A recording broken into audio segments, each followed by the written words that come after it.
Hello, my dear children. I hope you have already seen the summary video in which I told you what really happens as far as Julius Caesar is concerned. Now, let's get started with Act 1, Scene 1, which really sets the tone and you get a lot of idea about what really happens in this particular very political play.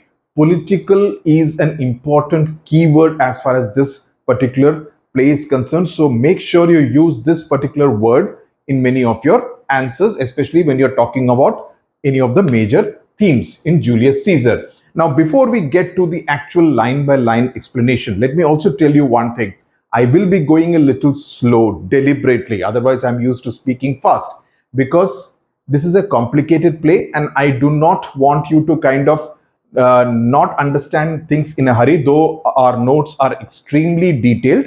Okay, so you wouldn't have any issue, but I would want you to listen to the videos in order to be able to understand the different nuances. Okay, so let's get started. But before that, I will tell you what really happens and a few things about the political background of Julius Caesar that you need to be aware of. Okay, so what happens in Act 1, Scene 1 is that two officials, and these officials in that time, at that time, were called tribunes. This is another word which you should use in your answers. Okay, they order the commoners because many of the commoners they find are out on the streets rejoicing because they want to celebrate the return of Julius Caesar to Rome.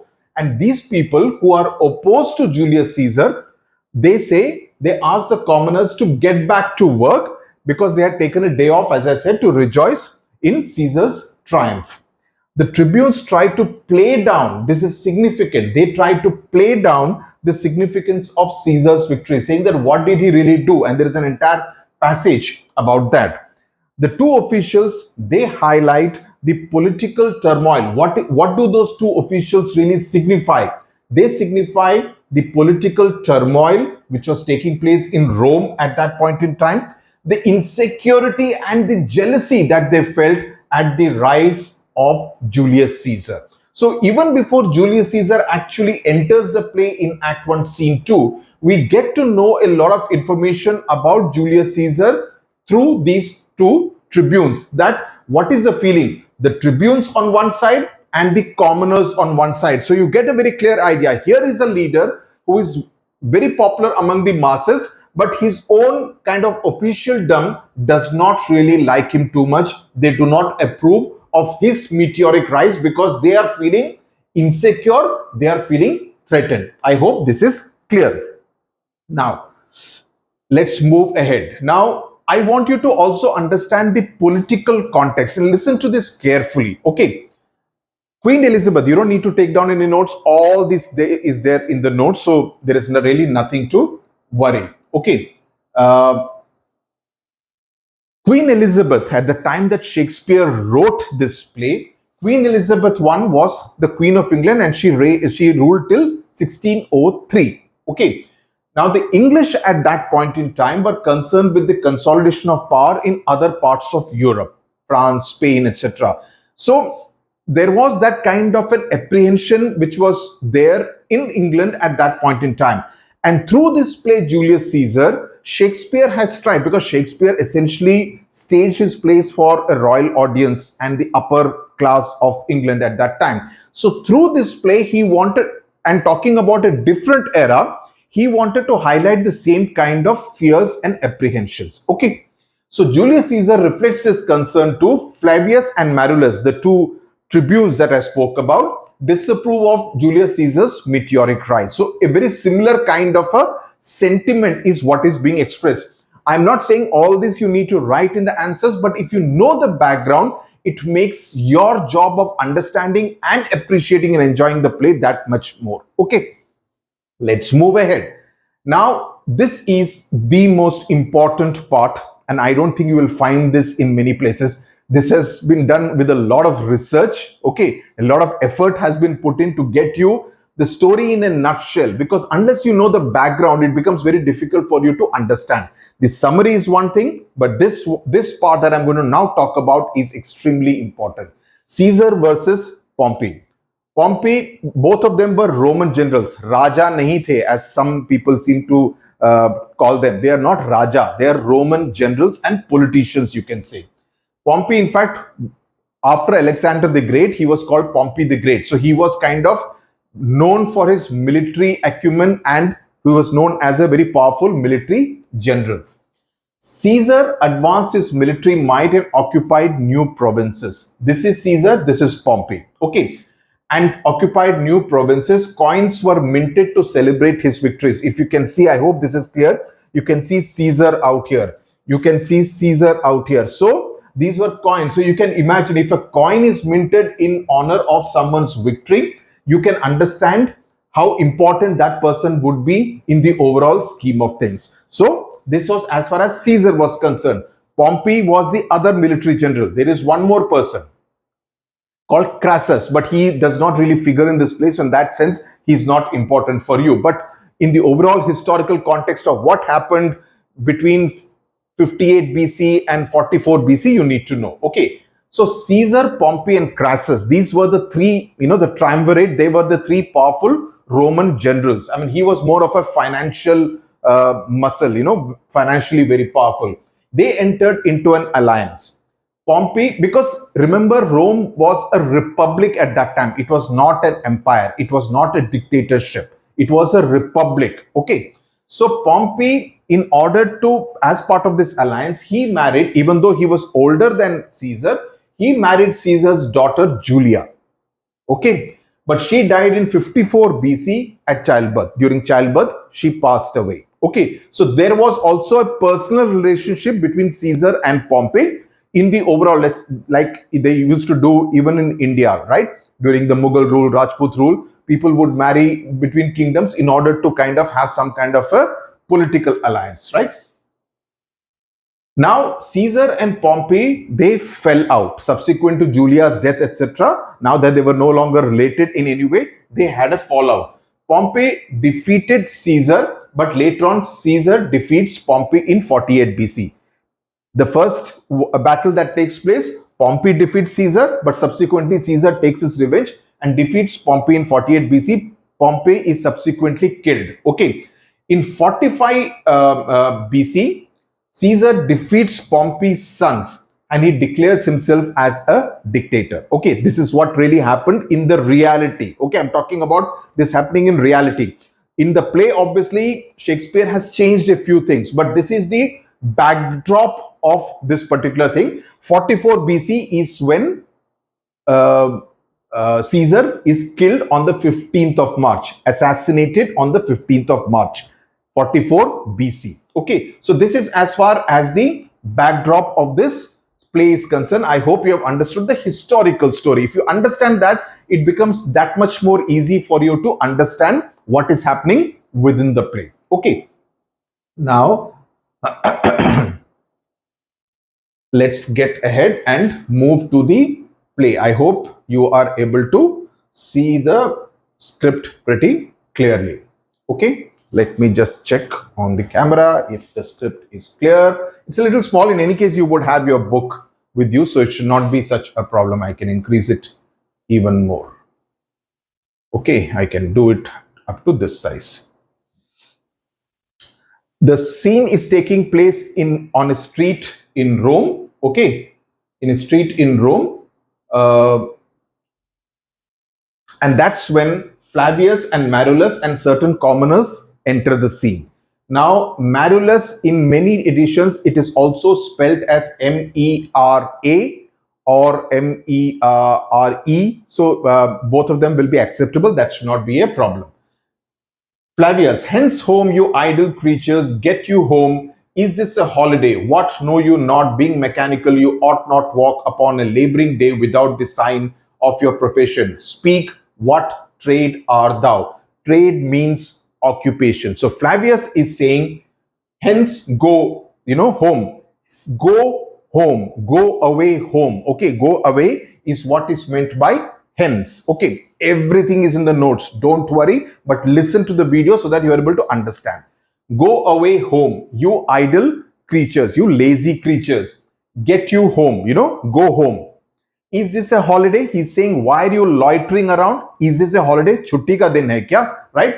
Don't you know that As workers, being mechanical means as workers because they are of different professions, cobbler, carpenter, or any other profession.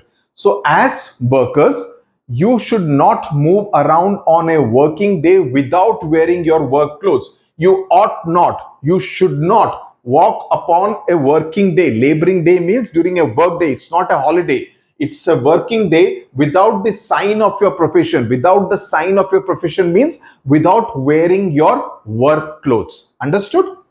Speak what occupation are you employed in? Yahan tak samajh mein aa gaya? I hope this first passage is clear. The first commoner says, why sir, I am a carpenter. I am a carpenter, sir.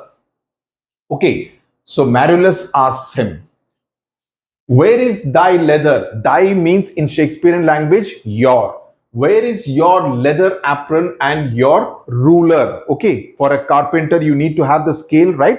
In order to take measurements, right? So he's saying, where is your leather apron and your ruler? What do you do with the best apparel on? What are you doing wearing your finest clothes? You know, he's obviously dressed for the occasion because he wants to celebrate the return of Julius Caesar to Rome, right? So he has come wearing his best clothes. So he's saying, what are you doing with your best apparel? Apparel means clothes, right? You want me to write it down out here? I could do that, but everything is there in the notes as well. You, sir, what trade are you? Now he's asking another person, what are you? What is your occupation? The second commoner says, truly, sir, in respect of a fine workman, I am but, as you would say, a cobbler. Now, this is an interesting part. So the other person says, in terms of being a skilled workman, a fine workman means in terms of being a skilled person, I am a cobbler. Now, there used to be a poem, no? My daughter used to sing, cobbler, cobbler, mend my shoes, stitch it up and stitch it down, something like that. I remember her doing this. Okay, so he says, I'm just a cobbler, as you would put it. Now, Marullus doesn't understand. He says, but what is your occupation? Answer me directly. The second commoner, that is the cobbler, says, an occupation that I hope I may use with a safe conscience, which is indeed, sir, a mender of bad souls. Okay, he says, which is a mender of bad souls. Let me just write it down out here so that it's easier for you to understand. Okay, this particular word. Now that's what leads to confusion. So he says, an occupation that I hope I can practice with a clear conscience without any guilt. I am a mender of bad souls. Now souls, he's punning on it, or at least that's how Marullus and Flavius understand it as, because he's saying, because in terms of pronunciation, soul and soul sound the same, right? So he's saying a mender means I repair bad souls. From his point of view, he's saying the right thing, right? So he's saying that I repair bad souls. Whichever shoes have got bad souls, I repair them. But this person thinks he's talking about souls. So he's saying, you know, someone who is a bad person, I do something about him to ensure that he becomes a good person. So that is what leads to the confusion.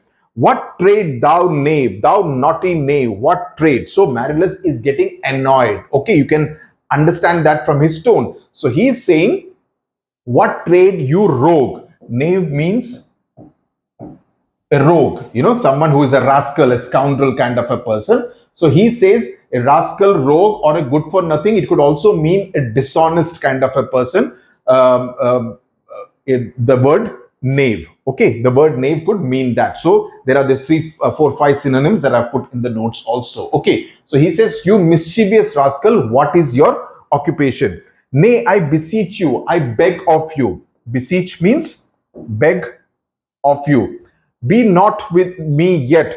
If you be out, sir, I can mend you. So what the cobbler is saying is that I beg you, sir, do not be angry. Do not be out means, do not be out means, do not be angry. Array.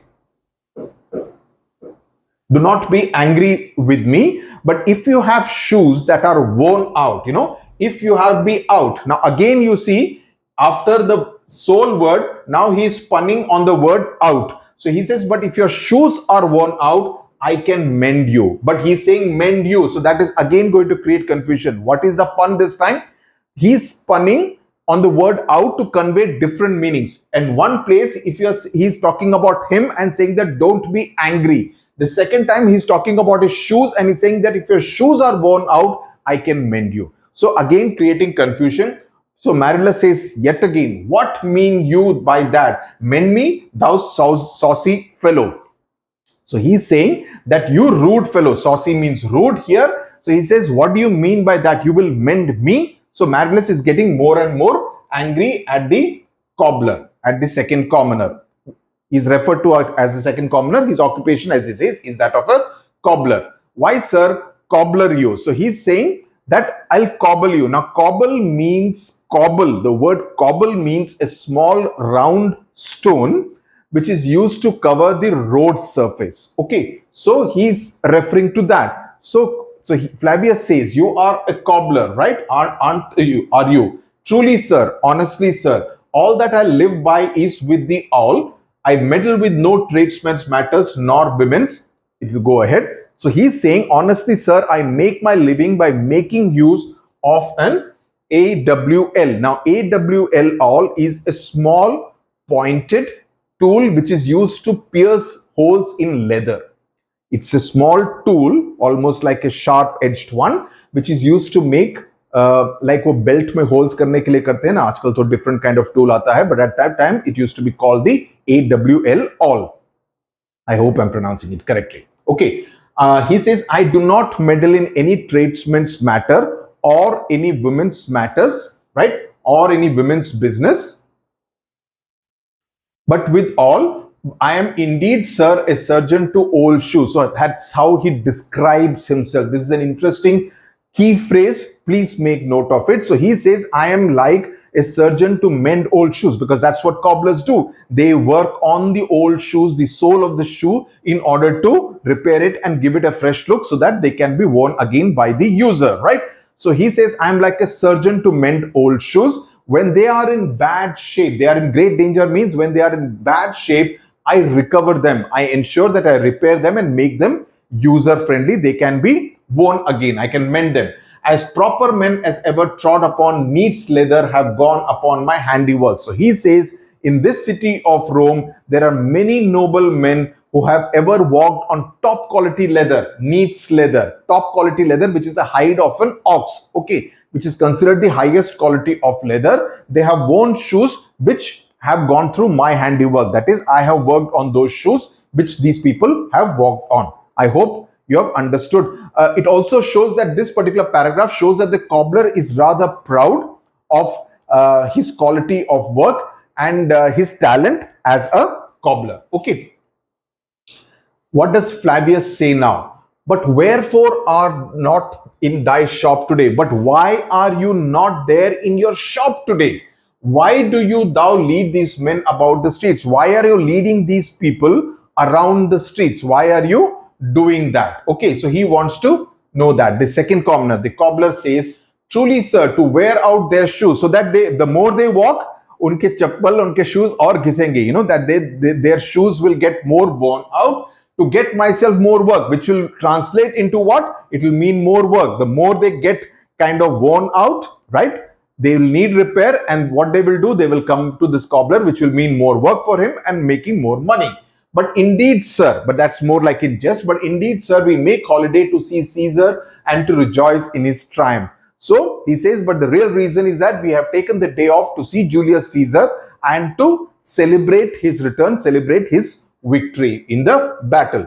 Marillus, wherefore rejoice? What conquest brings he home? Now, this is what highlights the jealousy and the insecurity of Marillus and Flavius, which is reflecting the general sentiment of many people out in Rome. The many other noblemen, later on we will find a Cassius or a Casca.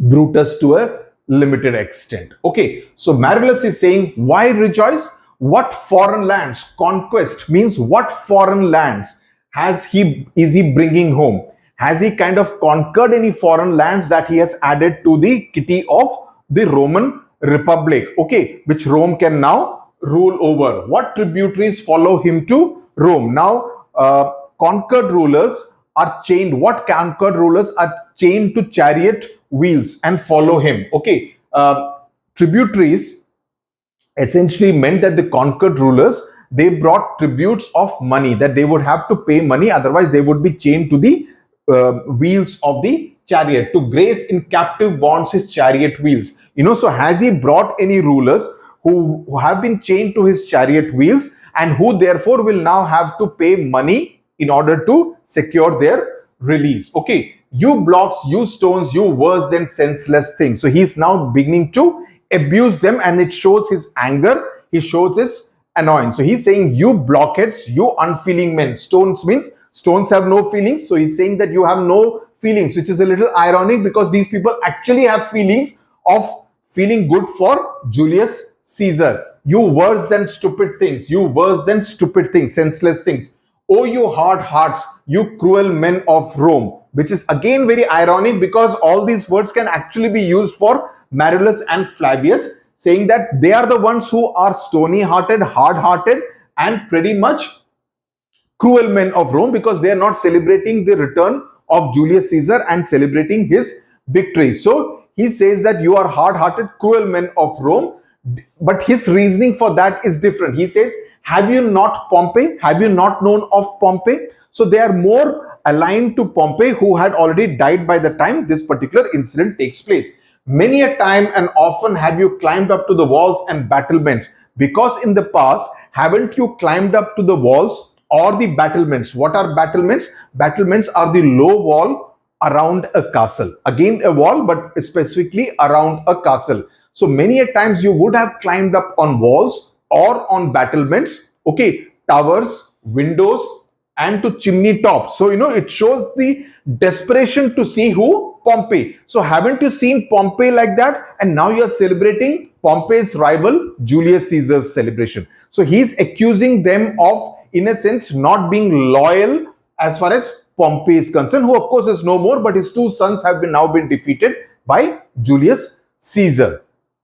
Okay, so you would climb up to chimney tops with your babies in your arms, and there have sat the livelong day. That is, you have sat there the whole day with patient expectation, to see the great Pompey. Because as I said, Pompey was called Pompey the Great, pretty much like Alexander the Great, right?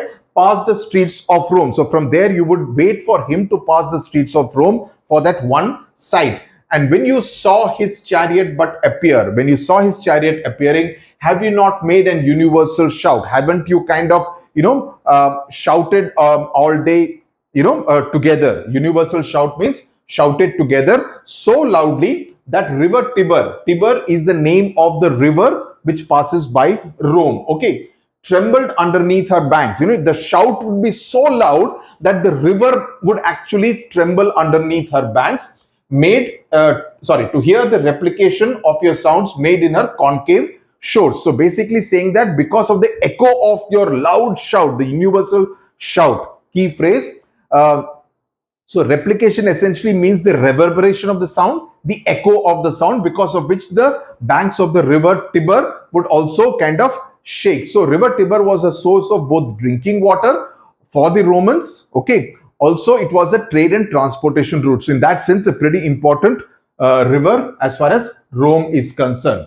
So, so the more such instances Shakespeare puts in, it makes it that much more realistic. So the idea is to kind of put in a lot of these kind of geographical factors, elements, which, it gives a sense of realism to the play, that, okay, Shakespeare has done his research. He knows river Tiber is there in Rome. So that's a source of water. That's a source of transportation. So that's an important integral part of Rome's life. So he brings in all these elements, and that's what makes Shakespeare so realistic with respect to the Rome of that day. Okay, even though this play is written while Shakespeare is in England. I mean, basically from England.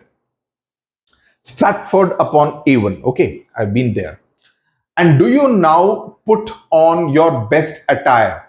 And do you now cull out a holiday? It's a great holiday spot, Stratford upon Avon. You go on a tour, you see Shakespeare's house, his wife's house. There is a bust of Gurudev Rabindranath Tagore also in Stratford upon Avon. So it's a pretty great place. Some very interesting stories the guides there tell you. Okay, so do you now put on your best dress? Okay, where is it? So do you now put on your best dress? Attire means dress. Do you now cull out a holiday? Do you now choose to take a holiday? Cull out means take a holiday. And do you, I mean, choose to means cull out means choose to take a holiday. And do you now strew flowers in his way? And do you now, put flowers in his way? That comes in triumph over Pompey's blood. Pompey's blood means Pompey's son, who is come after defeating Pompey's sons. He has come. Okay, be gone, run to your houses, get out, go back to your houses, fall upon your knees, pray to the gods to intermit the plague that needs must light on this ingratitude. So he's accusing them of being ungrateful. So he's saying that go and pray to the gods, fall onto your knees, pray to the gods. That is to spare you, to intermit. Intermit means to spare you. Okay. From the terrible punishment. Plague means हैजा in Hindi. हैजा बोलते हैं क्या? वो cholera को बोलते हैं क्या? I'm getting confused. From the plague, plague was something which was like an epidemic kind of a disease which would come. So he's saying spare you from this horrible disease, right? The punishment in this particular case, plague is being used in the reference to a punishment, not necessarily a medical condition that is certain to come down on you for such ingratitude, for being so ungrateful to who? Pompey. That you guys celebrated Pompey. So if this passage comes, you need to kind of contrast it. So these are the same commoners who would celebrate Pompey, but now they have shifted sides, even though Caesar has actually defeated Pompey's sons in battle. I hope you're able to understand with the help of the story that I told you before, you're able to correlate, right? Okay, Flavius, go, good countrymen, and for this fault assemble all the poor men of your sort, draw them to Tiber banks and weep your tears into the channel till the lower stream do kiss the most exalted shores of all. So what is Flavius saying? So Flavius is saying, go, good countrymen. He's also supporting Marcellus and saying, go, good countrymen.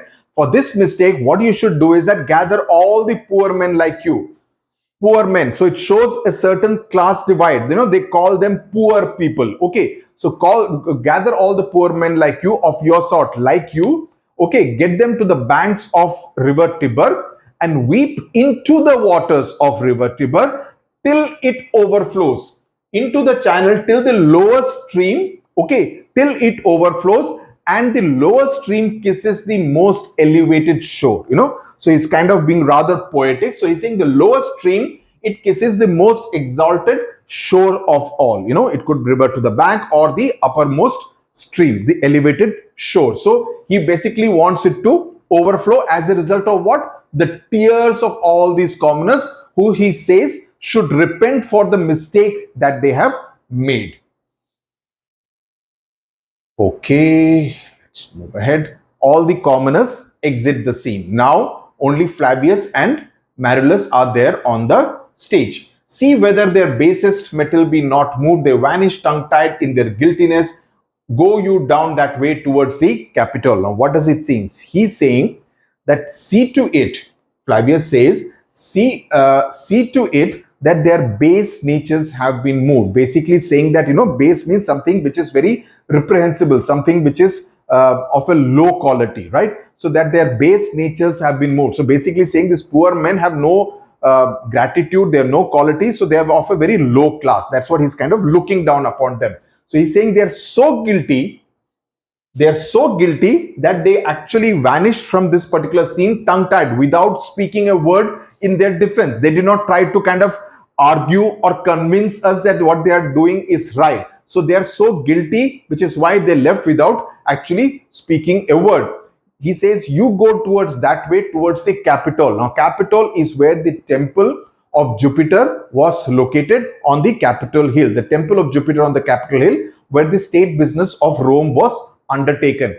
And I will go this way to strip the statues. I will go this way, disrobe the images, to strip the statues if you find them decked with ceremonies. Whose statues are these? These are the statues. Images mean statues. If they have been decorated in honor of Julius Caesar. Okay. And while I do it, you should also be doing the same. So that's what they say, that they should go and strip if there are any kind of decoration on any of the statues, if they have been decorated in honor of the return of Julius Caesar, they should go, both of them should go and strip those images, those statues. Marilus says, may we do so? You know, it is the feast of Lupercal. Now, what is happening on this particular day also is the fact that he says, should we really do that?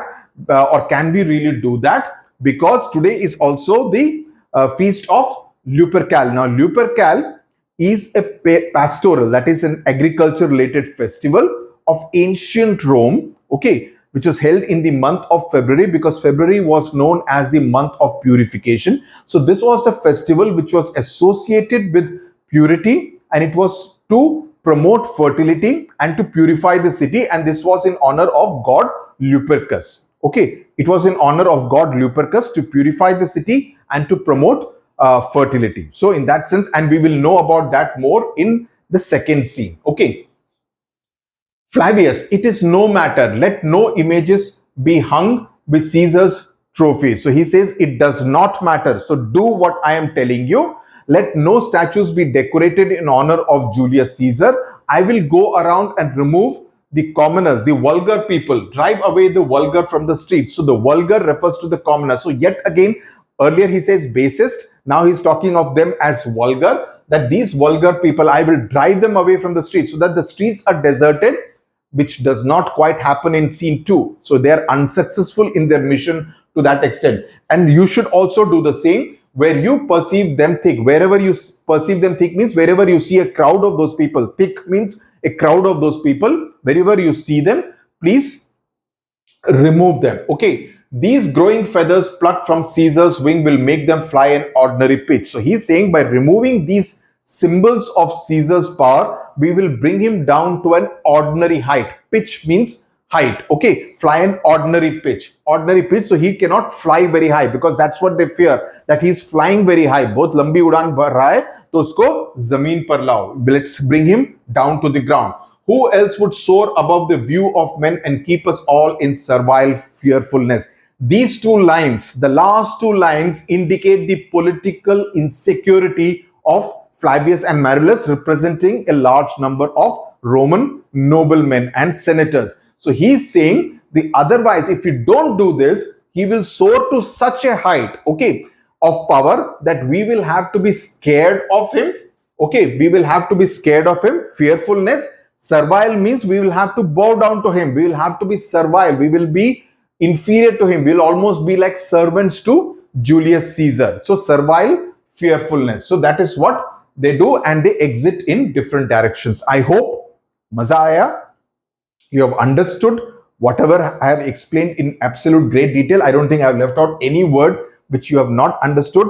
The notes are there. Now the next reading you should do along with your textbook and the notes, and any Shakespearean play, much more than a Merchant of Venice, a Julius Caesar will need multiple readings. When I say multiple readings, it really means multiple readings. So the more times you read, you will understand it. But in the overall context, I think this explanation would do really well for you to understand the play, the overall background, the context of the play, and that will really help you write your answers, which of course will follow in due course of time. Thank you very much for watching. Tata. Bye-bye.